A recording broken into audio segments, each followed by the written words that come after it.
Bien, saludamos con nuestra primera invitada, le damos la bienvenida a la doctora Angélica Porras, ella es miembro de Acción Jurídica Popular. Con ella vamos a conversar los siguientes minutos. Doctora, ¿cómo le va? Buenos días, gracias por acompañarnos aquí en Ecuador en directo. Muy buenos días, Jaime, muy buenos días, Carlita, un gusto de verles, un saludo cordial a ustedes y a su audiencia.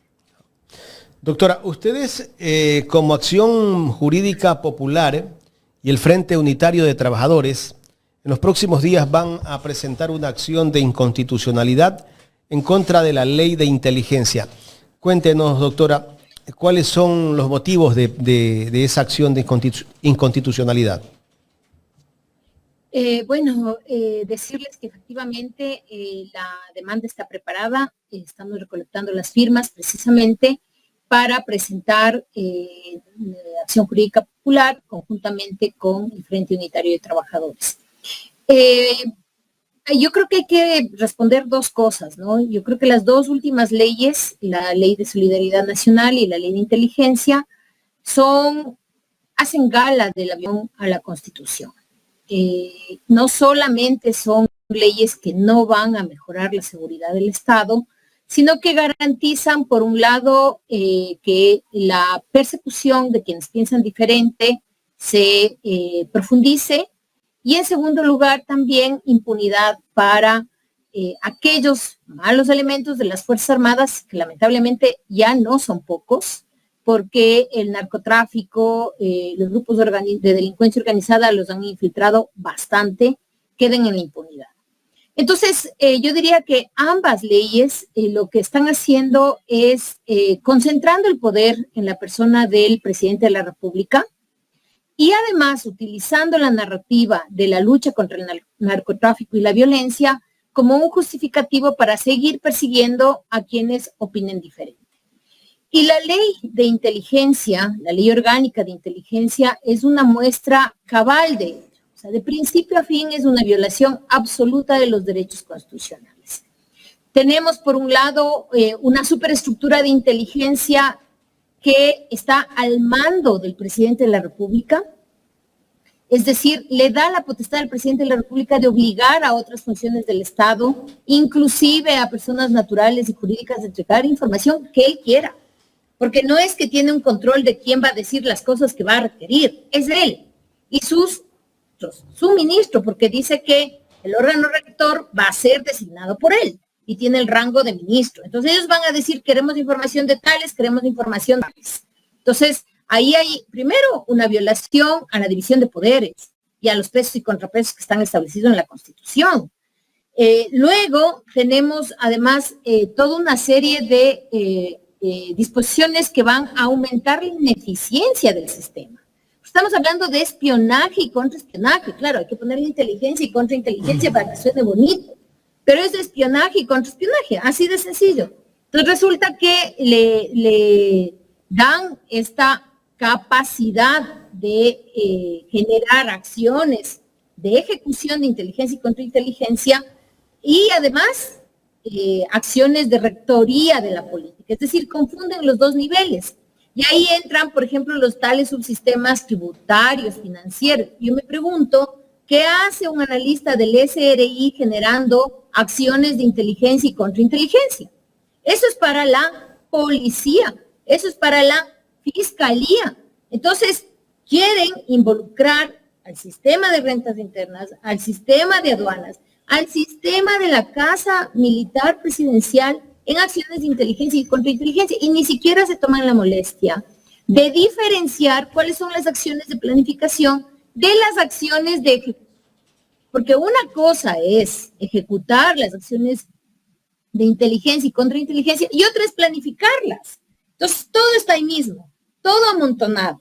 Y esas son, digamos, preocupaciones muy serias, porque estamos hablando de que, por ejemplo, el Poder Judicial no podrá oponerse a la decisión de un ente administrativo que puede violar derechos constitucionales. Vamos a poner un ejemplo. Una persona menor de edad que está siendo juzgada y si es que un ente administrativo le pide a un juez que entregue esa información sin que medie orden de juez competente, la va a entregar. Eso es violatorio de la Constitución. Entonces, El problema no es que se entregue, el problema es que quien va a decidir eso es un funcionario administrativo sometido a la presidencia de la República. A esto súmele las violaciones al debido proceso que están en la ley. Y se está haciendo a un lado a la justicia, ¿no?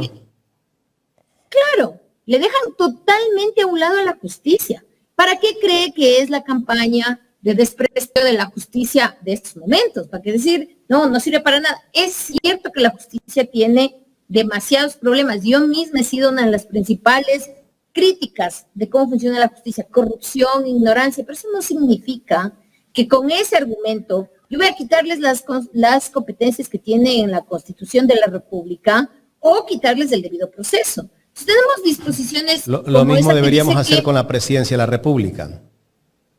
Con la presidencia de la República, con los altos jefes de los militares y de la policía. Claro, no funcionan, cambiarlos. Es evidente que están infiltrados. Y yo creo que, y vean, es tan terrible este tema de la ley de inteligencia que no hay una sola mención al narcotráfico, al terrorismo, al crimen organizado, no.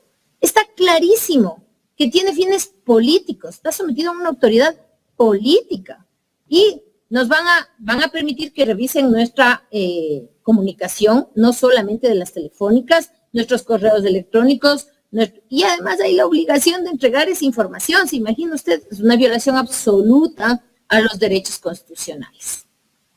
Correcto. Y ahora, en el tema de los recursos, el presupuesto que manejará esta secretaría, porque tiene rango de ministerio, me parece. Sí.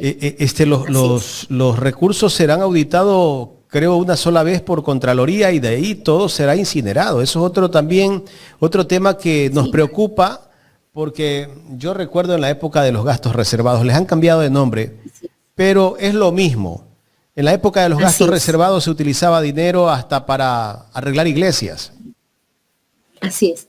Mire, ese tema que usted plantea, Jaime, es uno de los principales en cuanto a, yo diría, a una política de impunidad cuando se trata del robo de los amigos. O sea, la primera es que sacan de las normas que cubren a las compras públicas, porque hay un sistema de compras públicas, una ley de compras públicas. Dicen que todos los gastos que se harán a partir de este sistema que está conformado por un órgano rector y unos subsistemas, no están sometidos a las normas de las compras públicas. O sea, de entrada no va a haber transparencia, no van a cumplir la ley. Eso es una violación al principio de legalidad, porque además no me justifica para qué, diciendo que va a ser espionaje y contraespionaje con gastos reservados,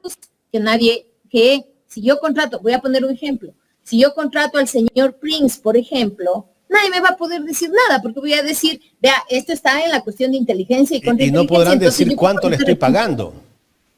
Y además, fíjese usted lo que dice. Entonces, el primer elemento lo saca del sistema de compras públicas. El segundo elemento, dice, yo le informaré cuánto voy a gastar, eso va a estar en el presupuesto general del Estado, pero no le voy a informar de las operaciones específicas. O sea, lo que usted dice, no le voy a decir cuánto pagué al señor Prince o cuánto pagué no sé a quién.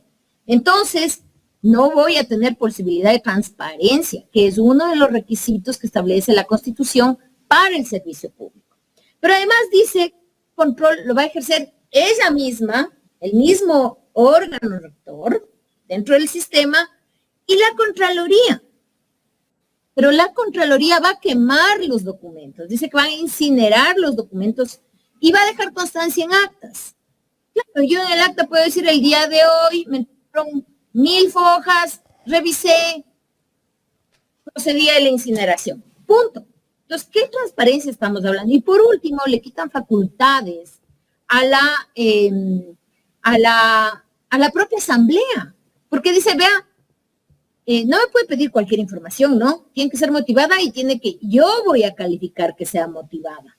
¿Y cómo así un órgano administrativo que ejerce funciones de represión, porque eso es lo que hace todo lo que tiene que ver con el sistema penal, es eso, Entonces, no le va a rendir cuentas a la Asamblea. Y luego dice, si es que tengo que entregarle algo, le entregaré a través de la comisión respectiva, que es la comisión encargada de los asuntos de seguridad. Y el resto del Pleno y el resto de los asambleístas no tienen esa facultad. Claro que la tienen, y desconocer esa facultad es inconstitucional. Entonces, ahí la preocupación no solo que ellos han planteado que sí, que si uno no tiene nada que temer, como así voy a estar preocupada. No. Esta ley está pensada para aquellos que piensan diferente. Entonces, obviamente, las organizaciones sociales, las organizaciones de trabajadores tienen que estar preocupadas. Vean lo que es esta ley. Cambia la noción que establece la Constitución de seguridad humana por la de seguridad integral del Estado.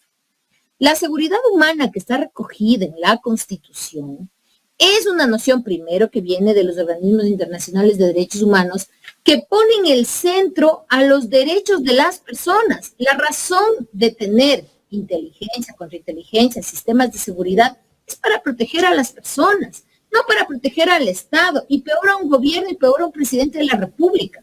Y en esta ley ni siquiera disimulan.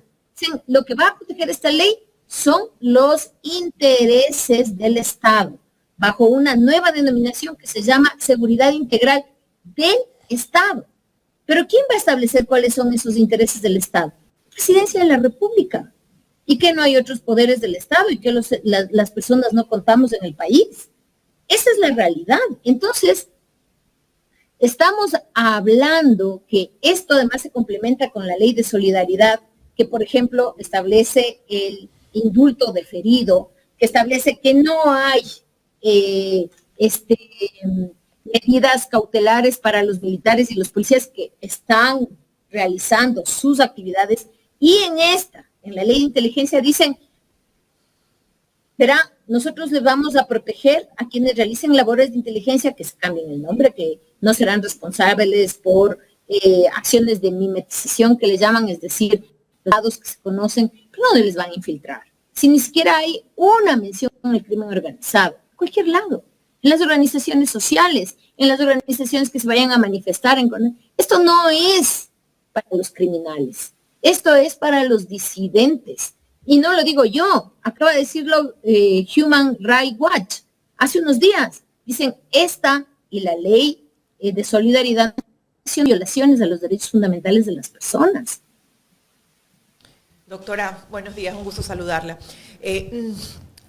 Todas estas leyes del gobierno, la ley de solidaridad, la ley de inteligencia, ahora incluso la propuesta que hizo pues el asambleísta Adrián Castro de ADN de que se juzgue a los menores de edad como personas adultas, tienen una sinergia entre sí. ¿Qué busca el Estado con esto? Someternos, llevarnos a dónde. Incluso se habló de que si el Estado tenía que denunciar los tratados internacionales correspondientes a derechos humanos, se los podía hacer, que me parece pues una locura completamente. Entonces, ¿cuál es la sinergia de estas leyes y cuál es el objetivo principal de este gobierno? ¿Hacia dónde nos lleva? Claro, la pregunta que usted hace, Carla, es de fondo, ¿no? Yo, la primera afirmación que haría, y me hago responsable de esa afirmación, es que estas leyes, estas dos, más de esta propuesta de juzgar a las personas menores de edad como adultos, no tienen como fin ni reducir la violencia, ni atacar el narcotráfico. Al narcotráfico no se lo ataca así. Tan es lo que digo cierto, que no hay ningún resultado de las múltiples acciones que ya se han demandado en los últimos 8 años. Entonces, no tenemos reducción de la violencia. Hubo una reducción entre el 23 y el 24, pero el 25 repuntó de una manera terrible, en primer lugar. En segundo lugar, no hay capos, no hay jefes de las mafias en la cárcel. Acaba de fugarse uno de los importantes. Las cárceles están llenas de personas que son los soldados del narcotráfico, los del último escalón, que por supuesto esa estrategia es la peor de todas, porque esas personas son sustituidas por otras. Por eso es que la estrategia contra el narcotráfico no puede ser simplemente amontonar en las cárceles con los soldados del narcotráfico, sino con los grandes capos. Además, hay que entender qué tipo de narcotráfico tenemos en nuestro país. Es decir, nosotros no somos básicamente productores.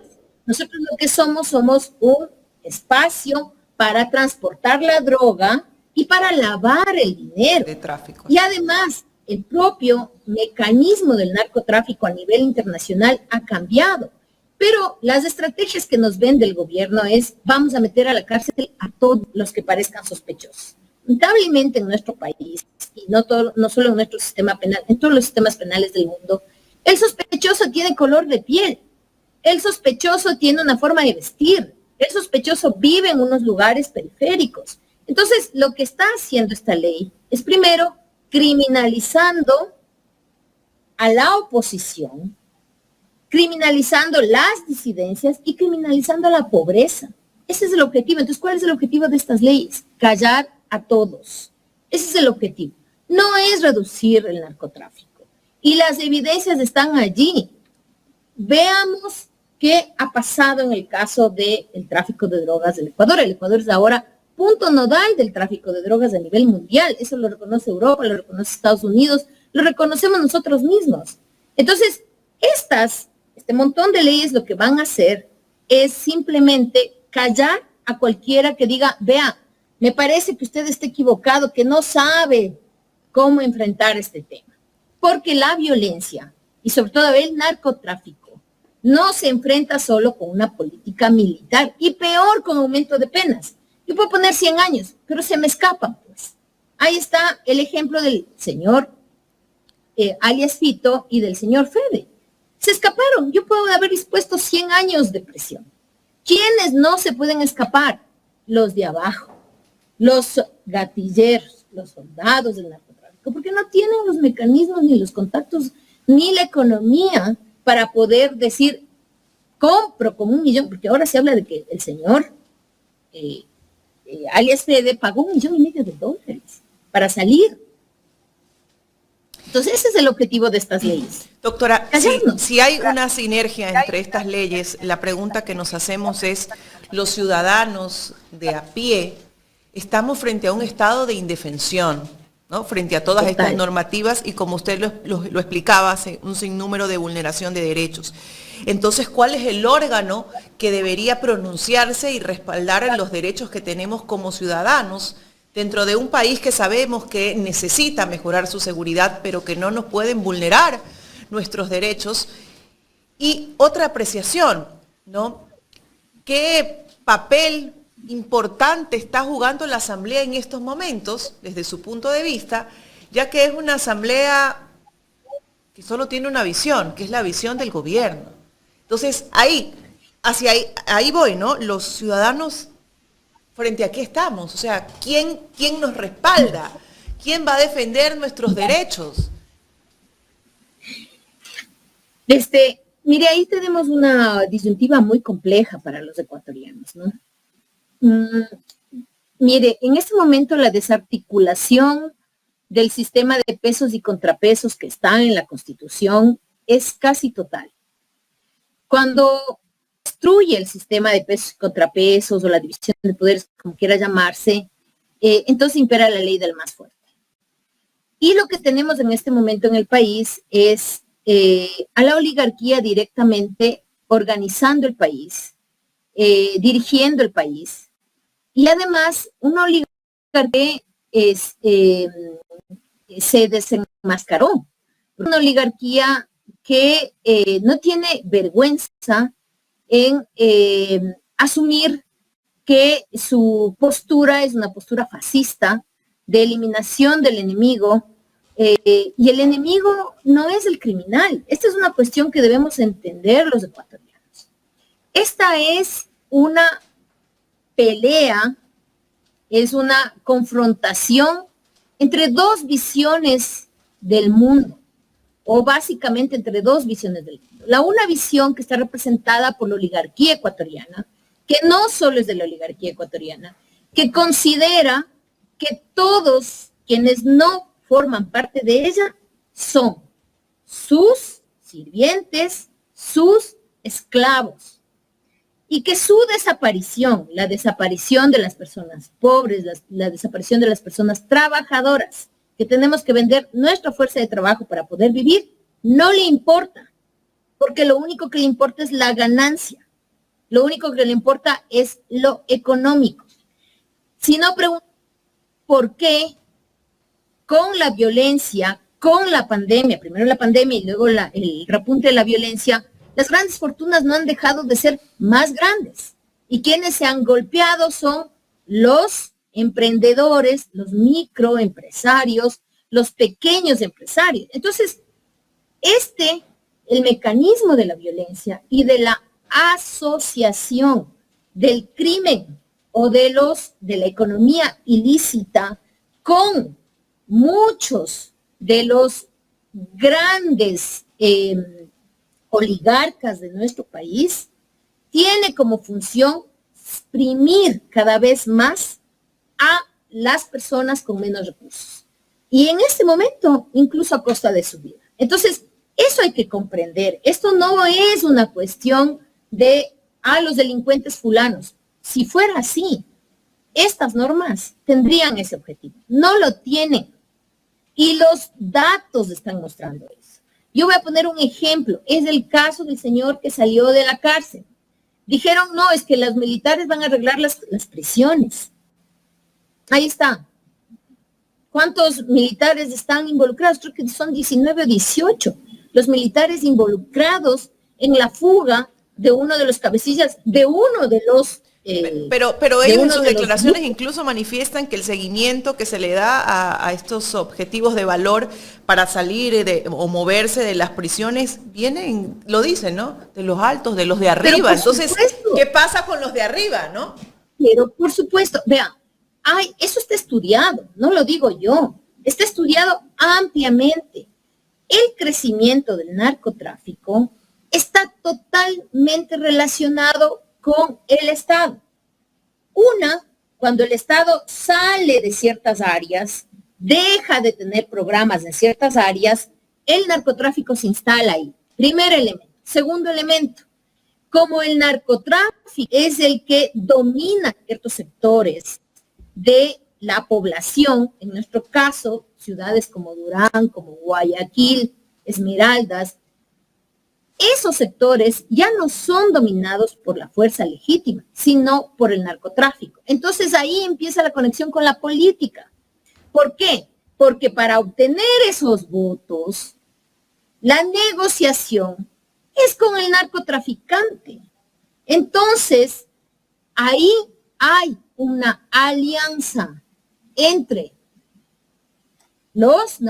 ni siquiera los narcotraficantes, sino el que domina una plaza específica y el gobierno. ¿A cambio de qué?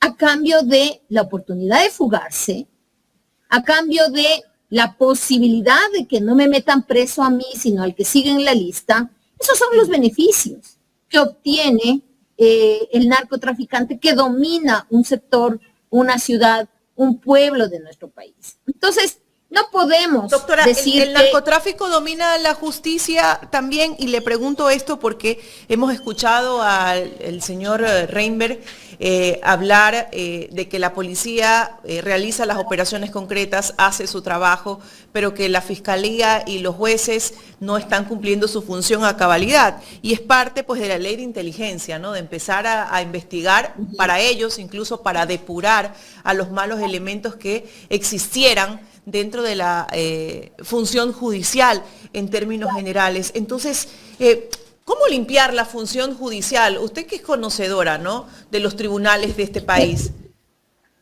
Primero empiecen por los bancos. Los mayores cómplices del lavado de activos son los bancos. Y a ellos nadie les dice nada, son intocables. Es cierto que la función judicial tiene, y la fiscalía, tiene redes de corrupción, no lo podemos negar. Es evidente la corrupción y la ignorancia, pero también es evidente que esto es una maniobra para decir, no al juez corrupto, perdone, sino al juez que va a osar ir en contra del gobierno, A ese es al que le van a sentenciar, a ese es el que le van a sacar del puesto, a ese es el que le van a mandar a la cárcel. No va a ser al corrupto, no va a ser al que se habla con el fulano o con el sutano, porque recuerden ustedes, había una denuncia de la señora Vera que dijo que el presidente del Consejo de la Judicatura le había dado un pendrive para que decida en una causa. ¿Y qué pasó con esa causa? Se convirtió toda esa causa en contra de ella. Ahora ella es acusada de todo. Entonces, eso es lo que va a pasar. Para eso es el relato en contra de la justicia. Yo no estoy defendiendo a los jueces ni a los fiscales. Yo he sido una crítica y sigo siendo una crítica de los fiscales, empezando por el fiscal general. Y los amanuenses, que se llamaban antes oficiales, que se llaman ahora, y los jueces lo mismo. Son corruptos, son ignorantes con honrosísimas excepciones, porque hay jueces y juezas muy estudiosos y estudiosas y muy valientes. A ellos va dirigida estas leyes. Porque el que tiene llamada directa con el fulano, o se van a hacer aquí los puros y decir que no llaman a nadie. Si por ahí hay hasta filtración de llamadas de que les llamaron a fulano, hasta decirle, verá, que cuidado con este. Van a ser los puros. No. Entonces, ¿a quién está dirigido? Esto está dirigido a la función judicial y fiscal para meterles miedo. No miedo de que saquen a los delincuentes. ¿Cuáles delincuentes, señores? Si los grandes delincuentes están afuera. Si se acaba de escapar uno de los grandes y este le escapó hace tiempo, el señor Tito. Entonces, si dan medidas alternativas o dan la prelibertad, que ahora ya no hay los beneficios, ¿no? Para estos delitos que llaman, que están relacionados con esta ley de inteligencia y la ley de solidaridad nacional. Entonces, ¿a cuáles? ¿A quiénes? ¿A qué personas? Entonces son normas para acallar, para someter a todos a la presidencia de la República. ¿Saben cómo se llama eso? Se llama dictadura. Así de claro.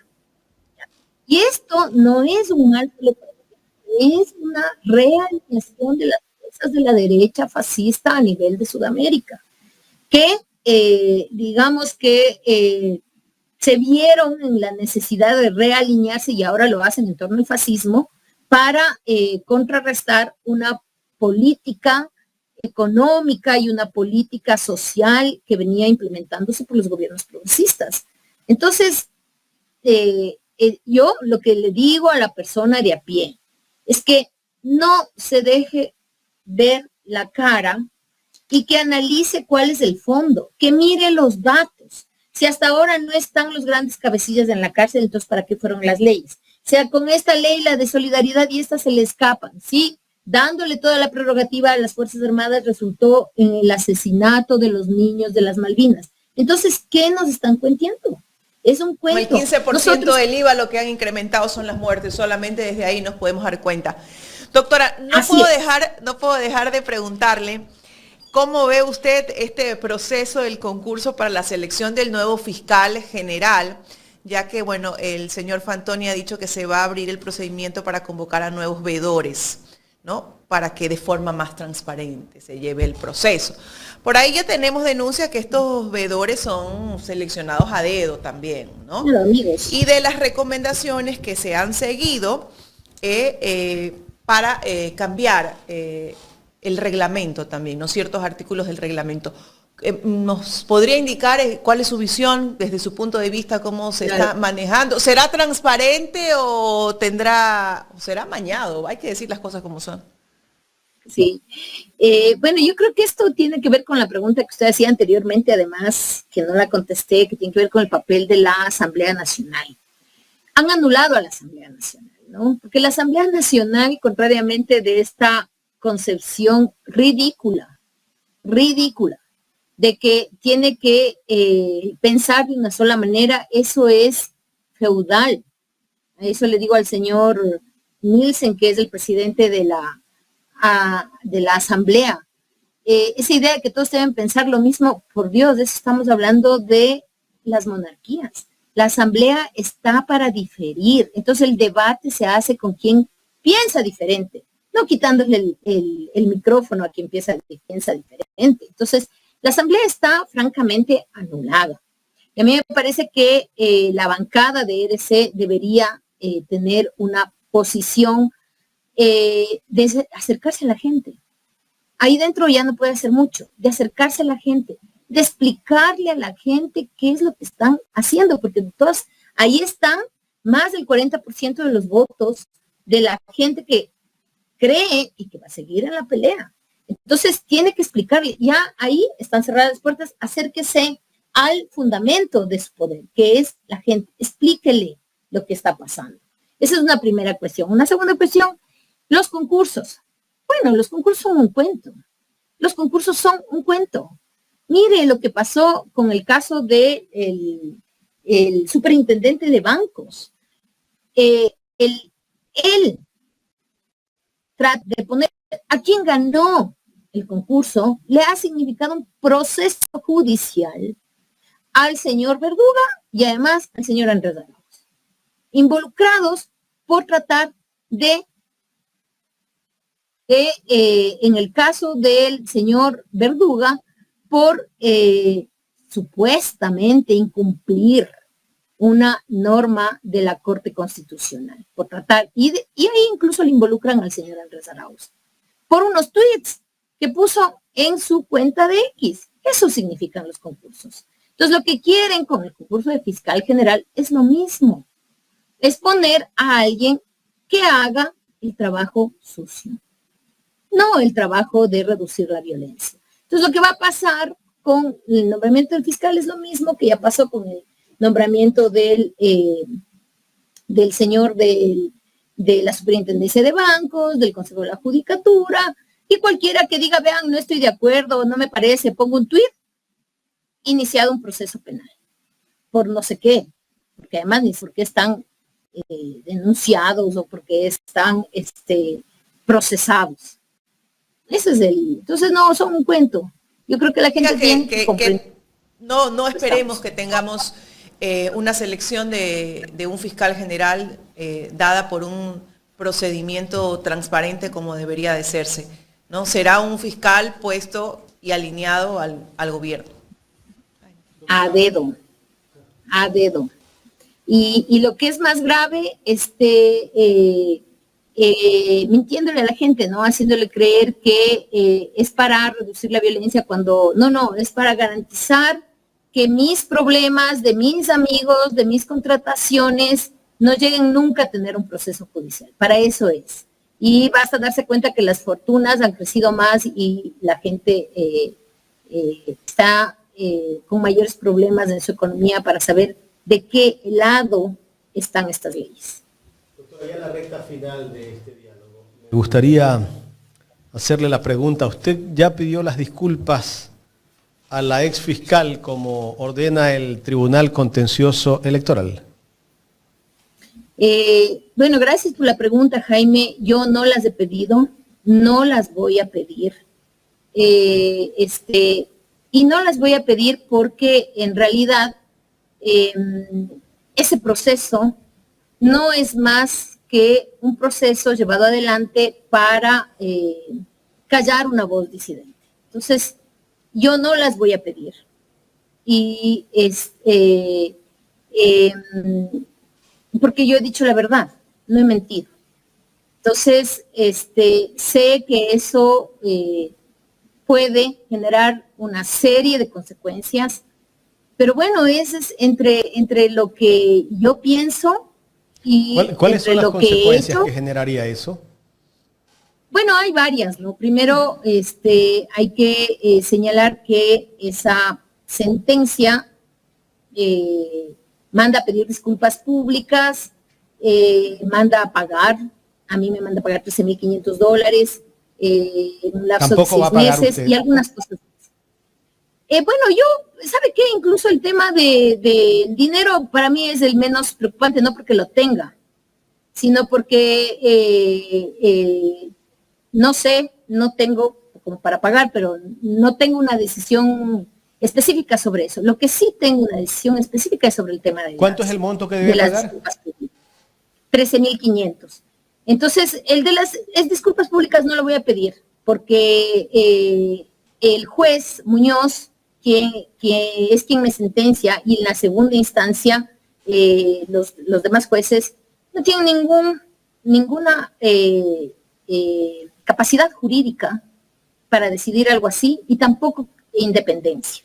Entonces es una sentencia absolutamente injusta y porque además la intención que tenía era además callarme, ¿no? Y mandar un mensaje de que quien se opone a la fiscal general, que ahora que se fue empiezan a salir un montón de cosas de la señora, va a tener malas consecuencias, ¿no? Entonces, esa es mi postura al respecto, Jaime. ¿Y qué lectura le da usted a la postura que tomó la Iglesia Católica, que emitió un comunicado y casi que en ese comunicado la santifica la fiscal general del Estado, ¿no? Que es una de las personas que más ha luchado contra la corrupción, contra la delincuencia, contra la violencia, contra todos los males que existían en el Ecuador, que ya ahora vivimos en otro país? Bueno, o sea, los datos hablan por sí mismos, ¿no? Yo creo que si hubiera sido así, no hubiéramos tenido tanta violencia, porque la preocupación de la fiscal, de la ex fiscal general, fue el meter a la cárcel a las personas de ERC. Esa fue su misión. No fue meter a la cárcel a los grandes capos de la droga, a los lavadores de dinero, a los grandes corruptos de los gobiernos del señor Moreno, del señor Lazo y del señor Noboa. No, fue ir en contra de los políticos progresistas. Esa fue su misión y esa misión la cumplió. Ahora la pregunta, ¿qué es lo que dice la Iglesia Católica? La Iglesia Católica puede decir lo que quiera. Una cosa es la jerarquía de la Iglesia Católica, que además está siempre muy pegada del poder económico, y otra es los creyentes, católicos, lo que sean, cristianos, lo que sean, porque una cosa es la iglesia desde el poder y otra cosa es la iglesia de pie. Entonces, yo no critico ni las creencias, ni la fe católica, problema de cada quien, pero sí critico las cercanías que existen entre la jerarquía católica y cualquier otra jerarquía de cualquier otra iglesia y el poder económico. Y en nuestra historia ecuatoriana está plagada de eso. O sea, recordemos el papel de los conservadores en lo que le pasó a Eloy Alfaro. Entonces, recordemos también que la iglesia le debe muchas explicaciones al país. Por ejemplo, el tema de la pederastia dentro de la iglesia católica, el tema de la corrupción dentro de la iglesia católica. Entonces, me parece a mí que la iglesia lo que está haciendo es tomando partido políticamente por ahí, porque a estas alturas ya nadie ha sido tibia en cuanto al aumento de penas en el tema de los adolescentes. O no he escuchado, no he escuchado que se haya pronunciado, pero aquí debería estar la iglesia también. En el caso de los niños de las Malvinas que fueron asesinados, ha tenido sus pronunciamientos tibios, pero cuando tiene que defender a la fiscal, la defiende a capa y espada. Pero además, ¿con qué argumentos? Pero la pregunta es ¿con qué argumentos? O sea, el argumento, eso se le llama, es una falacia basada en el argumento de autoridad.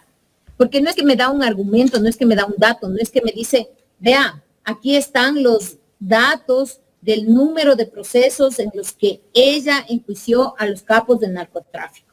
Aquí están los datos en los que ella enjuició a las personas que asesinaron, que uno se muere y se cae para atrás. Realmente cuando ve que las personas que asesinan en estos sectores populares o en cualquier otro lugar, van a salir de la cárcel. Entonces, ¿dónde están esos datos? No hay ningún dato. Lo que hay es, yo, autoridad de la iglesia, digo que esta persona es mi ungida, mi protegida. Bueno, la iglesia ha protegido a un montón de dictadores, así como la iglesia ha protegido a un montón de luchadores sociales. Entonces tenemos las dos caras de la iglesia y de la iglesia católica. La iglesia católica ha puesto mártires que han luchado junto al pueblo, pero también ha sido capaz de ungir a dictadores. Entonces, ¿de qué lado está la iglesia? De cualquiera de los dos. Pero hay que saber que no porque es iglesia tiene la razón. O sea, una cosa es que haya principios cristianos, principios católicos, lo que sea, y que sigan quienes creen. Otra muy distinta es que por eso los hombres presentan a esa jerarquía eclesiástica son santos o tienen la última palabra. No lo son. Y una muestra de eso es ya mismo sacarán a sí mismo un comunicado de apoyo al señor Noboa. Yo no lo dudo. Pero bueno, hay iglesia que está junto al pueblo, ¿no? Y siempre ha estado. Además ha venido haciendo una lucha con el tema de que considera la violencia una forma de violencia social, ¿no? Eso ya tiene incluso encíclicas de ese tema, la doctrina social de la iglesia. ¿Sabes? Tengo dos inquietudes finales. La última con el tema de la fiscal. ¿Usted cree que la fiscal es responsable de la violencia que existe en este país, a la ex fiscal? ¿Y qué piensa usted que ahora el gobierno salga a ofrecer una recompensa de $1 millón e incluso a los policías y militares que den de baja o con el paradero de alias Fede? Bueno, la primera es que la fiscal, los jueces de la Corte Nacional, los jueces de la Corte Constitucional, vea, a los jueces de la Corte Constitucional se le burla el presidente de la República y no pasa nada. Y cuando supuestamente incumplieron una sentencia de la Corte Constitucional, supuestamente, porque nunca se declaró así, le iniciaron un proceso al señor Verduga. Vean, el presidente en la ley de solidaridad dice que él puede declarar conflicto armado interno. Es decir, se pasa por el forro las decisiones de la Corte Constitucional que ha hecho en Ecuador. No hay conflicto armado interno. Se burla de la Corte Constitucional. Son responsables la fiscal general, que impuso miedo, que impuso terror, sin siquiera profundizar en los conocimientos que debía tenerlos ya de antes, para que después no haya toda esta compulsión que hay, por ejemplo, con el tema del influjo psíquico. No, ni le importó las formas. Pero también lo es la Corte Nacional y lo es la Corte Constitucional, en primer lugar.